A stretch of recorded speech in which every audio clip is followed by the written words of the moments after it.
南投县的跨年晚会，31号暗时7点，要伫个县立的体育馆来举办，邀请到出名的乐团甲歌手做伙来跨年。当间阁准备着电动机车等等的好礼，要互大家来抽奖。现场阁有40个单位会当来踅，欢迎乡亲踊跃来参加。 南投县政府昨下晡召开记者会，预告南投县跨年演唱会活动。迄天的歌手蔡宏儒和元会乐团拢来到现场宣传，邀请乡亲做伙来听歌。因为最近开始有一些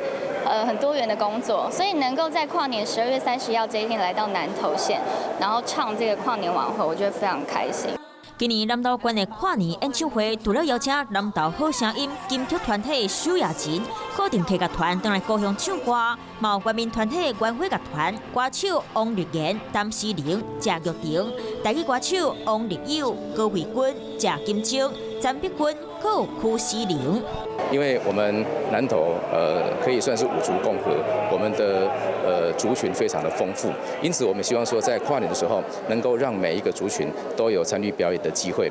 县府讲，民众参加跨年都有机会抽大奖，有电动机车、家电，嘛有增加抽活动现金，有10万和30分的南投福地会伫咧暗会来抽。另外，现场嘛有设40担的点心担、农特产品和文创商品，邀请乡亲做伙来南投体育场跨年。